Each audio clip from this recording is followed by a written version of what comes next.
board may hear and vote to support the following legislation being presented by Secretary of State Gorbea to the General Assembly. Madam Secretary, take the floor, please. If I may, I'm going to bring Rob Rock, our Elections Division Director. So thank you, Mr. Chairman. Good evening, members of the board.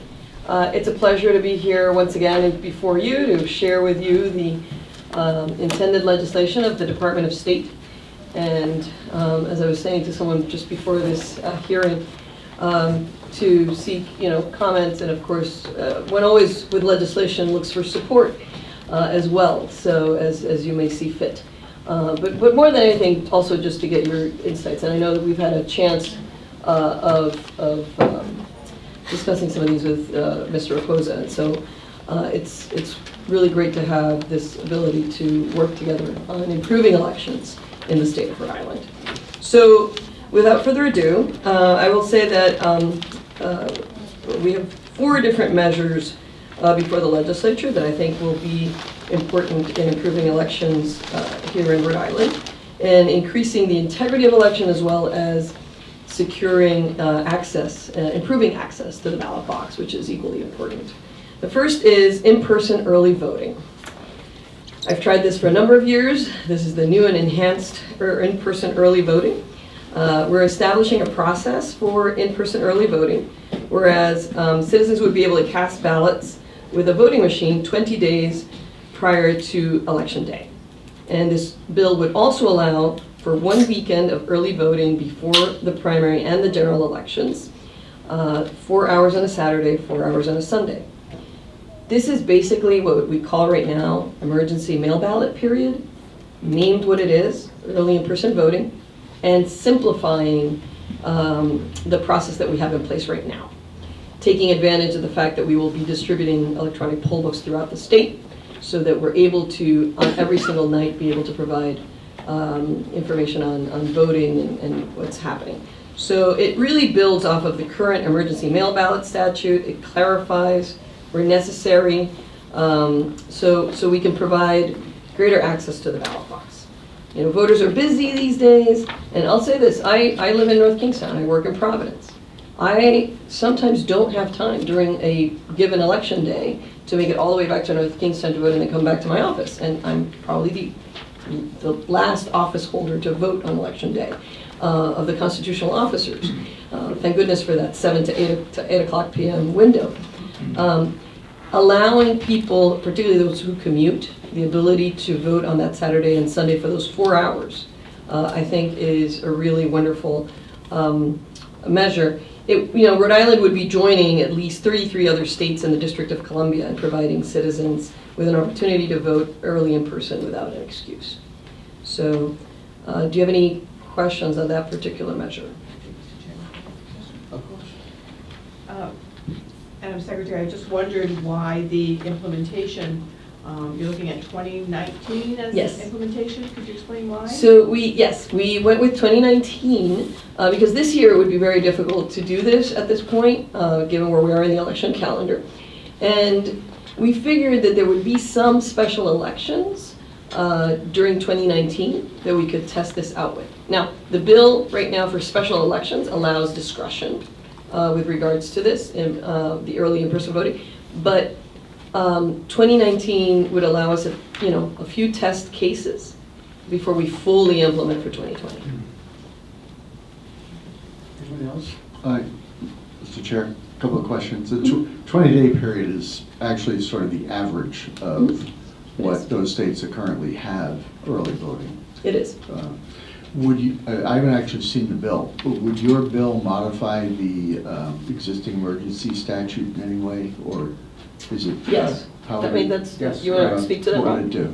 Yeah, so it essentially, right now, the emergency mail ballot section talks about people being able to vote in person at their city or town hall Right. during the emergency mail ballot period. So those folks would be, that language in the emergency mail ballot section would be struck, and those voters would now be included in the early voting section Right. of the law. So we'd still have the ability to mail an emergency mail ballot for folks who physically cannot get to their city or town hall. So that stipulation is still going to remain, Right. so that we can mail a ballot to an individual during the emergency mail ballot period. But references to in-person voting at their city and town hall during that 20-day period will fall into the early voting section now. So somebody will still be able to get an emergency mail ballot in the mail and then return it as long as it's arriving by election day? That's correct. Okay, so that doesn't change. No, sir. But those people who choose to submit their ballot at the town hall, they would instead put it right into the voting machine. That's correct. That's by right. voting. And it would eliminate, if you allow me, all of the paper shuffling Right,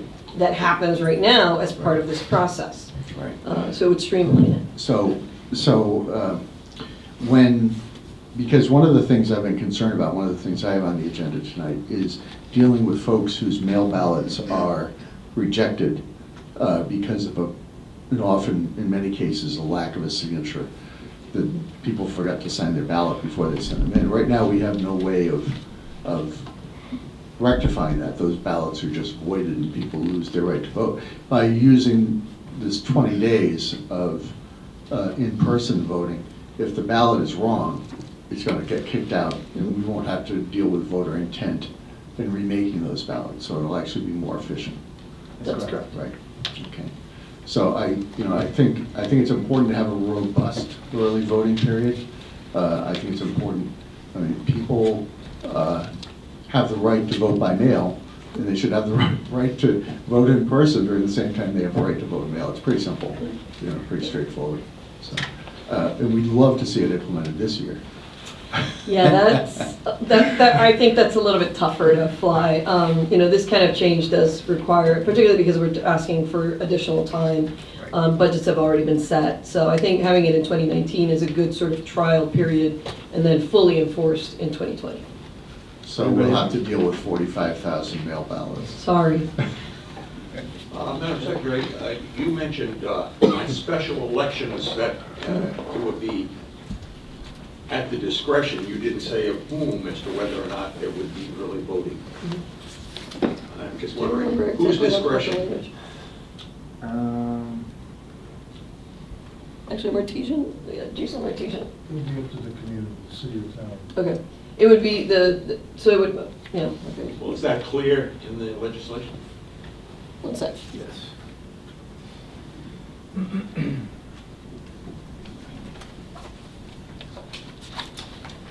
A municipality may establish an in-person early voting period for any special election. So yes. Now, if it were for a state representative who went over more than one city or town, That's an interesting question. We will have to, this is exactly why it's great to present legislation. which happens, I mean, Yes, you're right. We will take a note of that and see if how the statute would handle that. Thank you for your question. Anyone else? Chair, I'd move that we vote to support the in-person early voting proposal. I understand that there may be some technical implementation issues that I know I've talked to Mr. Raposa about, and I think he's talked to you about, but it seems to me that conceptually we should support the most robust early voting period possible. So I move that we endorse this legislation so that it can go forward with our endorsement as well. Second it. All right, there's a motion on the floor by Commissioner Erickson to approve the in-person voting. There was a second by most everyone. All those in favor? Aye. All those opposed? It's unanimous. Great. So our other bill, our second bill, would require, it's basically a notice to jurisdictions of previous out-of-state addresses. This bill would require the Department of State, my office, to notify jurisdictions when a person has registered to vote in Rhode Island if they provided their previous out-of-state address. Basically, we're just codifying something we think should be good practice. If somebody moves here from Alabama and tells us I was a voter at this previous address in Alabama, I should notify the Secretary of State's office or the elections office of that jurisdiction in Alabama so that they can strike that person off the rolls. It goes to kind of being a good colleague in the elections field and making sure that we have better voter rolls. So then it would be expected that the previous jurisdiction would remove that voter from the voter rolls. There's currently no indication on how to handle this in our statute, so it's just sort of codifying sort of what should happen. And although it would basically codify what we're currently doing in my office. So that's That's basically what that bill does. I have a question here. Commissioner? How does that comport with the National Registry of Voters? Well, so there is no national registry of voters, so this is one way that jurisdictions can speak to one another about removing people from the list that shouldn't be there. We quite frequently, as does the board, get notifications from other jurisdictions about voters who have registered to vote in, let's say, New Hampshire, and have indicated that they used to live in Warwick, Rhode Island. And so that jurisdiction in New Hampshire will forward that to either us, the board, or directly to Warwick to say, listen, so-and-so is registered in Dover, New Hampshire, please take them off the rolls in Warwick, Rhode Island. So because there's no national voter registration list, essentially, this is one way that states are able to talk to one another to make sure that their lists are as accurate as possible. All right, so the next big question is, should there be an actual voter list? That is out of the purview of this legislation. I know. That's your opinion. No, I actually think that the current system, I mean, we're in the process as a nation to improve these methods, but I think that part of what has really helped us has been that each state is running its own voter lists and dealing with these issues. Mr. Chair, if I might. Commissioner? I understand that. We do have participation in that system, as I understand it now. Eric. Eric. Yes. I didn't want to say that. It's named after me, but. No, it's yes, it's the Electronic Registration Information Center. Right. And we're up to how many? 22 states. 22 states and the District of Columbia. And are they members. share information. We through share Eric. information. There was another system. We're not a member of that one. Crosscheck, which Yes. is free, but it's terrible, is my understanding. This Eric costs money, but that's in your budget, Mhm. and that's a pretty reliable system. And it was one of the first things I did as Secretary of State was Was to join Eric. It's a very robust, first of all, the system is owned by a nonprofit whose board is comprised of member states, As opposed to the Kansas Secretary of State. Yes. or any other individual. So it's a multi-member, nonpartisan, multi-party Right. organization with an IBM developed, very secure sort of systems and algorithms, Right. and also with a lot of security. So we're hoping that more states will join that, and as that happens, there'll be more. The minute Florida and Massachusetts join, I'll be doing a happy dance. Okay, sure. We're waiting for Florida, Yes. as so often is the case. Yes. We're ahead of Florida. We're ahead of Florida. We're waiting for them to catch up. So my third piece of legislation is with Excuse regard. me, can let's vote to, I'd like to move that the board endorses the legislation relative to out-of-state address notification. Second. Motion on the floor, and seconded for the out-of-state registration. All those in favor? Aye. All those Aye. opposed? The ayes have it, it's unanimous again. So my third piece of legislation is regarding primary day. This bill would change the primary election date to the third week of August. Rhode Island has one of the latest primary election dates in the country. 14 states hold their primary election in August, including Connecticut and Vermont.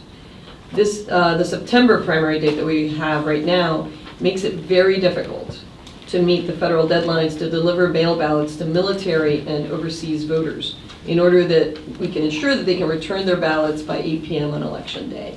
And so that has been the motivator in many other states to move the primary date, and is my main motivator here. I want to make sure that our servicemen and women and those who are out of state who have the right to vote are absolutely able to do so. And the tight window between our primary and the general election make it, I mean, we've met it so far, but it makes it really hard. In addition to this, there are also some benefits. I mean, kids will not be in school. There might be some greater flexibility in terms of choosing locations for the primary election. And so, and as a working parent myself, who happens to also be in a race, I mean, there's also that ability of keeping it out of the school year for working parents who run it as well. So. I think this is true. That doesn't get in the way of Victory Day. No, because it would be the third week of August. So the way we thought about it is, it's out of the Victory Day week. Honestly, a lot of schools are starting before Labor Day. It used to be that schools started after Labor Day. A lot of schools are starting that last week of August. So this is the week before that. And so people are around. It's not a summer sort of week like it used to be. So, Yeah, I just have one question. How do our two political parties feel about that? Having an election, a primary in August rather than in September? That's a really good question. I have not taken it on with the party chairs. I've been floating it around with several different elections people, but I would imagine that they will testify and we will have conversations about this. These are all proposed legislations. So, I have a question, or two. So let's think about the perspective I'm coming from on this. It seems to make a lot of sense that we understand the dilemma of the very short time frame between our primary, especially this year when we lose another day, right? Because it's on Wednesday because of the holiday, right? Because we've moved it the day closer to the election.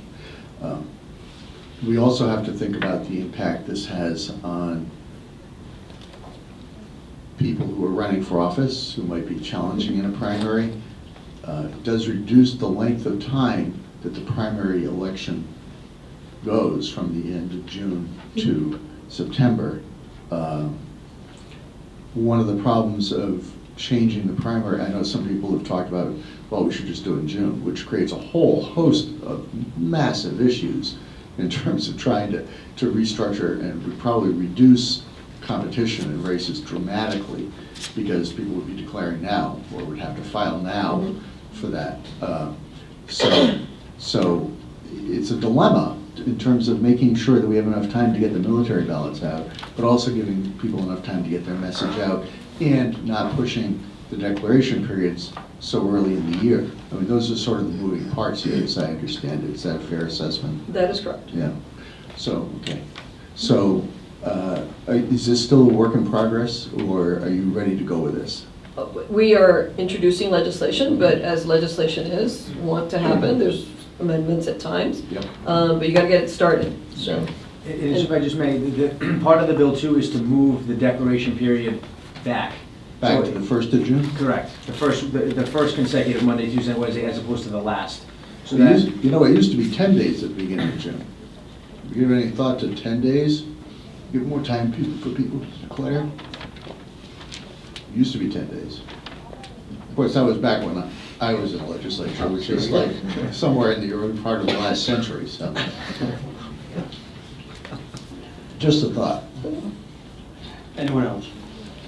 I think the move is a good one, because we've had situations where we had to deal with appeals or recounts, and the issue of getting the ballots printed in time for the military, but also as a practical matter for everybody else. I think it's a good. Good point. That's a good point.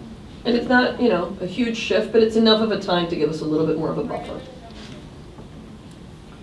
Move the question. Second. There's a motion on the floor to approve the new date, the third week of June, of August, I'm sorry. All those in favor? Aye. All those opposed? It's unanimous again, Patty. And then finally, the last piece is one that's included in my budget, and just wanted to make sure that the board was aware of it as well. And it's basically that we have asked, and the governor has put in the budget, prepaying postage to return mail ballots. The Department of State believes that this will empower voters to handle their own ballots as much as possible. And so, once they receive it in the mail, sometimes people don't know how much postage to put on it. It's an odd weight, it's an odd size. This takes that guesswork out of the process, and the postage would be charged only for the return ballots. We've seen this in other states, and it's been really highly successful and very popular. And I think really a good investment in our election system. Personally, I like that a lot, because it's the odd size, and Yeah. hesitant. I would have no idea what postage to put on it. we do put it on the instruction sheet so voters know. The problem is that it depends on how many ballots are a part of the package. So Right. for a town that's got 3 ballots, it's different postage than 2 ballots. We do the best we can to let voters know on the instruction sheet, but it still is difficult for voters. Did we show you the ballot we got last year, the envelope? I don't know if Bob, All the pennies, Yeah. all the penny stamps. somebody used their entire grandparents' 1-cent stamp collection from 1953. And the entire front, except where it said Board of Elections, Branch Avenue, was covered with postage. It was just like, yeah. Actually, the stamps were worth a lot more than their face value, but that was somebody else's problem. So, yeah. 2 questions, if I may. When would this be effective? We're actually, we have it for this year's election. Okay. And just as a matter of interest, how much did you budget for this? I want to make sure I give you the right number. I'll send it to Bob. I have to just double check it. Yeah. Interesting. Anybody else? Mr. Chair, I move that we vote to approve, to support legislation by the Secretary of State regarding prepaid postage. Second. So motion on the floor and seconded for the support of the prepaid postage for the return of mail ballots. All those in favor? Aye. All opposed? Congratulations. One unanimous. Thank you very much. Really appreciate the opportunity to share this with you, to get your endorsement, to get your comments, suggestions. It always makes our legislation better.